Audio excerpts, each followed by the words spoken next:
Hello दोस्तों, नमस्कार। आपका स्वागत करते हैं ऑफिशियल यूट्यूब चैनल पे। और आज इस वीडियो में आपको समझाने वाला हूं कि आप अपने बीएसएनएल वाईफाई का बिल कैसे पे कर सकते हैं। अगर आपने बीएसएनएल फाइबर का प्लान लिया हुआ है अपने घर में, तो आप अपने बीएसएनएल के फाइबर प्लान का पेमेंट कैसे कर सकते हैं। दोस्तों कि जैसे कि आप देख पा रहे हैं, मेरे सामने बीएसएनएल की वाईफाई वेबसाइट खुली हुई है। और सबसे पहले आपको क्या करना होता है, वेबसाइट खोलने के बाद आप ध्यान से रख लीजिए। सबसे पहले जो भी आप अपना ब्राउजर यूज करते हैं, चाहे वो कोई सा भी हो, आपका डिफॉल्ट ब्राउजर मोबाइल का हो, कंप्यूटर का हो, या फिर क्रोम ब्राउजर हो, यूसी ब्राउजर हो, या फिर आपका मोजिला फायरफॉक्स हो, कोई सा भी हो, तो सबसे पहले आपको अपने ब्राउजर में जाके, जब आप सर्च करेंगे गूगल में जाके टाइप करेंगे बीएसएनएल। देखिए मैं आपको दिखा देता हूँ, यहाँ पे लिखता हूँ बीएसएनएल वाईफाई। ठीक है, आपको भी ऐसे टाइप करना है, वाईफाई बिल पेमेंट। जैसे आप इसे टाइप करेंगे पेमेंट, ये हो गया पेमेंट। ठीक है दोस्तों, जैसे इस पर टाइप करेंगे अपने फ़ोन में या कंप्यूटर में, सबसे पहला जो पोर्टल आएगा बीएसएनएल पेमेंट पोर्टल, भारत संचार निगम लिमिटेड। ध्यान रखें आप इसी वेबसाइट पे पेमेंट करें, किसी दूसरी वेबसाइट पे ना करें, क्योंकि दूसरी फेक भी हो सकती है, फ्रॉड भी हो सकती है। तो यहाँ पे लिखा हुआ है BSNL.in, तो BSNL.in जरूर लिखा होना चाहिए, उस पर क्लिक कर दीजिए। जैसे आप क्लिक करेंगे तो आपके सामने कुछ इस प्रकार का इंटरफेस आ सकता है। ये ऐड होता है, आपके पास ऐड ना आ रहा हो, शायद दूसरा भी हो सकता है। तो यहाँ पे आपके ऊपर की तरफ कोने में साइन इन का ऑप्शन मिलेगा। अगर आप फोन में खोल रहे हैं तो ध्यान रखिए, फोन में खोलते वक्त डेस्कटॉप वर्जन जरूर ऑन कर लीजिएगा ब्राउजर में जाके। तो साइन इन पर क्लिक करेंगे। साइन इन पे जाने के बाद आपको यूजर नेम डालना होता है, यूजर नेम और पासवर्ड। अगर आपने पहले से इस वेबसाइट पर रजिस्टर्ड कर रखा है, अपना वाईफाई का फ़ोन नंबर और बिल पेमेंट के लिए ईमेल आईडी रजिस्टर्ड करवा रखी है, तो आप लॉगिन कर पाएंगे, अदरवाइज नहीं कर पाएंगे। उसके लिए फिर आपको ना साइन इन पे जाके रजिस्टर्ड करना पड़ेगा। यहाँ पे आपको क्रिएट अकाउंट बनाना पड़ेगा, साइन अप पे जाके। यहाँ पे देखिए लेफ्ट साइड में साइन अप है, यहाँ पे सबसे पहले अपना अकाउंट बना लीजिएगा और अपना वाईफाई का फ़ोन नंबर डाल के, उसके बाद सारी चीज़ें जब सेट हो जाएंगी, तब मैं लॉगिन करने के लिए, पेमेंट करने के लिए बता रहा हूँ। तो लॉगिन करेंगे सिर्फ, अगर आप फर्स्ट टाइम ही लॉगिन कर रहे हैं तो साइन इन करके अपनी यूजर नेम में ईमेल आईडी और नीचे पासवर्ड डाल दीजिए। मेरे पास ऑलरेडी सेव है, तो मैं यहाँ पे साइन इन कर देता हूँ। जैसे ही साइन इन करेंगे, अगर आपका वाईफाई का पेमेंट आ चुका है, वाईफाई के बिल का पेमेंट आ चुका है, तो यहाँ पे लिखा हुआ आ जाएगा ड्यू।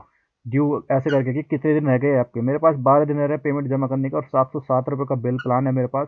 60 MBPS का प्लान है वाईफाई का, और बहुत ही अच्छी स्पीड आती है। आप वाईफाई को ज़्यादा से ज़्यादा यूज कीजिए, वाईफाई को ज़्यादा से ज़्यादा लोगों तक पहुँचाइए, क्योंकि अगर एक ही कंपनी वाईफाई की सरकारी है जो बीएसएनएल, और बीएसएनएल अगर बिक गई तो आप लुट जाओगे हर चीज़ में। टेलीकॉम कंपनी आपको लूट कर खा जाएगी। इसलिए ज़्यादा से ज़्यादा बीएसएनएल को सपोर्ट कीजिए और ज़्यादा से ज़्यादा बीएसएनएल को अपनाइए। तो देखिए आगे बढ़ते हैं। यहाँ पे फ़ोन नंबर मेरे वाईफाई का आ चुका है, और यहाँ पे वाईफाई का बिल पे जैसे आप मैं क्लिक करूँगा, माई बिल पे नाउ का एक ऑप्शन आएगा। आप पे नाउ पे क्लिक करना। जैसे आप पे नाउ पे क्लिक करते हैं, आपके पास बहुत सारे ऑप्शन खुल जाएंगे कि आप किस माध्यम से पेमेंट करना चाहते हैं, net banking, credit card, debit card, cash card. तो मैं यहाँ पर क्या करूँगा, सब कुछ छोड़ के आप यहाँ पे देखिए एक ऑप्शन मिलेगा आपको पेटीएम यूपीआई, कि आप यूपीआई से भी पेमेंट कर सकते हैं। तो मैं पेमेंट यूपीआई कर देता हूँ। ठीक है, और उसके बाद यहाँ पे दूसरा ऑप्शन खुल जाएगा, सेलेक्ट पेमेंट गेटवे। तो यहाँ पे ना एक कोड पूछा जाएगा जो कि आपका अलग अलग होता है। तो आप इसे वन टाइम भरेंगे, उसके बाद आगे का प्रोसेस करेंगे तो आपके पास एक कोड स्कैन करने के लिए ऑप्शन आ जाता है पेमेंट के लिए। तो यहाँ पे देखिए मेरे पास एक ऑप्शन आ चुका है। अब ये स्कैन आपको क्या करना है, पेटीएम या गूगल पे या किसी भी यूपीआई ऐप से आप स्कैन करेंगे तो पेमेंट का ऑप्शन ऑटोमेटिक खुल जाएगा। अगर आप स्कैन नहीं करना चाहते हैं तो डायरेक्टली आप चाहो तो यूपीआई आईडी से भी कर सकते हैं, बट मैं यहाँ पे स्कैन करके करूँगा। तो मैं यहाँ पे गूगल पे ओपन करके अपने फ़ोन से स्कैन कर देता हूँ। देखिए आपको फ़ोन तो दिख नहीं रहा होगा मेरा, क्योंकि मैं स्क्रीन रिकॉर्ड कर रहा हूँ कंप्यूटर पे, लेकिन मैंने यहाँ पे स्क्रीन स्कैन कर लिया है, और मैं यहाँ पे वाईफाई का बिल पेमेंट कर रहा हूँ। तो जैसे ही मैं वहाँ से सक्सेसफुल करूँगा अपने फ़ोन से, तो एक अलर्ट मैसेज यहाँ पे आएगा सक्सेसफुल का। देख सकते हैं, मैं चेक कर पा रहा हूँ आपको, स्क्रीन पे देखते रहिए। ठीक है, तो अगर आप आवाज़ सुन सकते हैं, देखिए आवाज़ आई होगी आपको बिल की, सक्सेसफुल की, पेमेंट की। तो यहाँ सक्सेसफुल हो चुका है मेरे पास। अब मेरे पास एक रिसिप्ट आ जाएगी, यहाँ पे देख सकते हैं रिसिप्ट डिटेल्स, कि मैंने पेमेंट किया है तो कितना किया, किस माध्यम से किया, क्या सिस्टम है, कितने दिन के लिए, ये सब कुछ। क्योंकि जब तक आप बिल नहीं भरते ना वाईफाई के, कहीं ना कहीं स्पीड में फ़र्क आ जाता है। तो यहाँ देख सकते हैं मेरे पास ऑलरेडी आ चुकी है, ट्रांजेक्शन आईडी वगैरह सब कुछ आ चुके हैं, मैंने पेमेंट कर दिया है, ये वो सब कुछ। आप इसको प्रिंट भी कर सकते हैं या फिर सेव एज पीडीएफ भी कर सकते हैं। तो मैं सबसे पहले इसको सेव एज पीडीएफ कर लेता हूँ, डाउनलोड हो गई। अब मैं प्रिंट पे क्लिक करूँगा। प्रिंट पे क्लिक करने के बाद मेरे पास प्रिंट का एक ऑप्शन खुल जाएगा, और मैं इसको प्रिंट कर लूँगा। आप भी अपनी स्लिप को हमेशा प्रिंट करके रखिएगा, क्योंकि प्रिंट करने से कई सारे फ़ायदे हैं। आप इसको कभी भी सबूत के तौर पर दिखा सकते हैं, कहीं भी आपको ज़रूरत पड़ती है। और प्रिंट करते वक्त आप अपने प्रिंटर का A4 साइज सेलेक्ट कर लेना यहाँ पे पेज का, और जो आपका प्रिंटर है वो आप डिफ़ॉल्ट सेलेक्ट कर लेना कि आपका प्रिंटर कौन सा यूज़ कर रहे हैं आप। ठीक है, तो मैं आपको दिखा देता हूँ, मेरे पास कैनन का D 2010 है।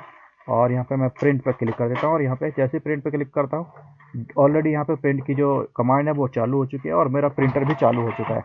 आप देख सकते हैं प्रिंट की आवाज़ आपको सुनाई दे रही होगी। तो यहाँ पे प्रिंट निकल रहा है और इधर पेमेंट हो चुका है। उसके बाद जैसे प्रिंट क्लियर हो जाएगा, आप यहीं से यहाँ पे क्लियर क्लोज कर सकते हैं स्लिप को। तो मेरी स्लिप निकल के आ चुकी है और यहाँ पे मैंने क्लोज कर दिया। आप चाहो तो इसको दोबारा से साइन इन करके आप सारी चीज़ चेक कर सकते हैं कि अगर मेरा बिल दोबारा से मांग रहा है। तो मैं यहाँ पे साइन इन करके दोबारा देख रहा हूँ, तो देख सकते हैं यहाँ पे लिखा हुआ आ चुका है बिल पेड। तो मेरा बिल पे हो चुका है। इस प्रकार से आप अपने वाईफाई का बिल पेमेंट कर सकते हैं। अगर आपको किसी प्रकार की बीएसएनएल संबंधी जानकारी चाहिए तो वीडियो को फॉलो करिए और चैनल को सब्सक्राइब कीजिए और कमेंट करके बताइए आप बीएसएनएल यूज करते हैं या नहीं करते हैं, क्यों नहीं करते हैं, और अगर करते हैं तो आगे अपने दोस्तों को और परिवार को सजेस्ट कीजिए। Bye, take care, love you all, जय हिंद, जय भारत, जय वंदे मातरम।